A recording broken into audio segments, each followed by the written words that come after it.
देश भर में 1 मई से 18 वर्ष के ऊपर की उम्र के लोगों के लिए अब कोरोना वैक्सीनेशन शुरू किया जाएगा। देश में अन्य राज्यों की तरह राजस्थान सरकार ने भी निःशुल्क टीकाकरण की घोषणा की है। इस पर करीब 3000 करोड़ रुपए का व्यय होगा, लेकिन राजस्थान में इसे 1 मई से शुरू होने पर संशय के बादल छाए हुए हैं।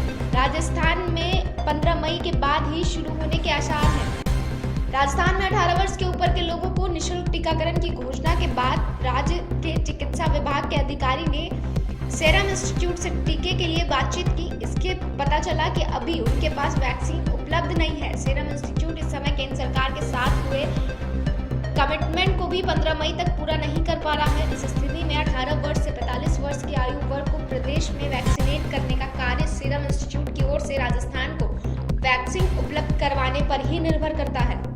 प्रदेश में कोरोना की दूसरी लहर कहर बरपा रही है। संक्रमित मरीजों की लगातार संख्या बढ़ने से अस्पतालों में इंतजाम लड़खड़ाने लगे हैं। हालात ये है कि 80% वेंटिलेटर, 78% ऑक्सीजन और आईसीयू बेड फुल हैं। सांसों को ऑक्सीजन की आस मिलने में मुश्किलें आ रही हैं। ऑक्सीजन है, लेकिन उसे सप्लाई करने के लिए टैंकर पर्याप्त मात्रा में उपलब्ध नहीं है। उससे सुदूर जिले में ऑक्सीजन की पर्याप्त मात्रा में सप्लाई नहीं हो पा रही है। वहीं राजस्थान में कोरोना संक्रमण से हाहाकार थम नहीं रहा। रविवार को फिर से प्रदेश भर में 15,000 से नए कोरोना पॉजिटिव मिले हैं। वहीं 74 कोरोना पीड़ित मरीज अपनी जान से हाथ धो बैठे हैं। रविवार को राजधानी जयपुर में रिकॉर्ड 3145 नए कोरोना पॉजिटिव मिले। वहीं जोधपुर में 1400 से अधिक, अलवर में 1300, उदयपुर में 1100, कोटे में 701 और वहीं पाली में 600 से अधिक, सवाई माधोपुर में 609 नए केसेस आए हैं। मौतों का आंकड़ा भी डरावना ही चल रहा है। रविवार को जयपुर में 13, जोधपुर में 12, कोटा में 7, पाली में 6, उदयपुर में 8 और सीकर व बीकानेर में 5-5 मरीजों की मौत हो गई। पिछले 2 दिन से बंद शराब की दुकानों के खुलने का इंतजार कर रहे शराब प्रेमियों को सोमवार को झटका लगा है। शराब ठेका संचालकों ने राज्य सरकार की नई गाइडलाइन का विरोध करते हुए सोमवार को भी दुकानों को नहीं खोला।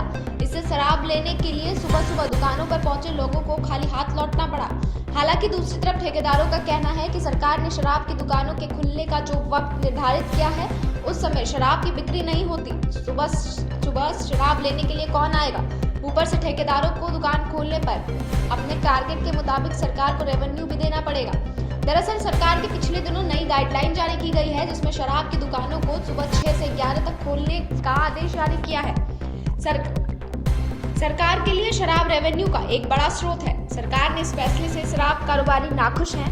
राज लेकर वेलफेयर सोसाइटी के अध्यक्ष नीलेश मेवाड़ा ने बताया कि सरकार ने जो समय दिया है, उससे सरकार ने अपने रेवेन्यू को सेव कर लिया, लेकिन हमारे लिए समस्या खड़ी कर दी है। हमें गारंटी शर्त के तहत निर्धारित रेवेन्यू देना पड़ेगा, जबकि सुबह कुछ बिक्री नहीं होती। मेवाड़ा ने बताया कि हम सरकार को आज पत्र भेजकर मांग करेंगे कि हमें गारंटी शर्त के तहत या तो छूट प्रदान करें, क्योंकि इस बार लाइसेंस फी की बजाय ड्यूटी देनी पड़ेगी। ये ड्यूटी सभी टैक्स मिलाकर 50% तक है। उदाहरण के तौर पर कोई शराब का ठेका 1 करोड़ रुपए मूल्य में नीलाम हुआ है, तो संचालक को 12 महीने में इतनी राशि के मूल्य की शराब डिपो से खरीद कर बेचनी पड़ती है और इसकी ड्यूटी सरकार को देनी पड़ती है। हम सरकार से मांग करेंगे कि अगर सरकार गारंटी शर्त में छूट दे तो अच्छा है। राजस्थान में आज सोमवार से इमरजेंसी को छोड़ निजी वाहन में एक जिले से दूसरे जिले में आवाजाही बंद कर दी गई है। सभी जिलों की सीमाओं पर बॉर्डर सील कर दिए गए हैं। वहीं सार्वजनिक परिवहन के अलावा निजी वाहनों को जिले से बाहर जाने पर रोक लगा दी गई है। गृह विभाग के निजी वाहनों पर लगाई गई बंदिश के कई सवाल खड़े हो रहे हैं।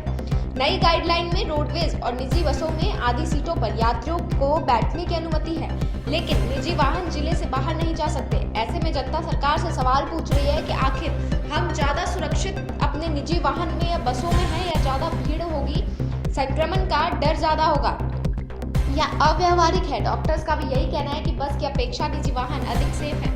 भरतपुर दौसा की सीमा में होते हुए मेदिनीपुर बालाजी पहुंचे प्रेम सिंह ने कहा कि मैं अपने पैतृक गांव से आसपास से आ रहा था, लेकिन महवा पुलिस ने उनके वाहन को दौसा में प्रवेश नहीं करने दिया।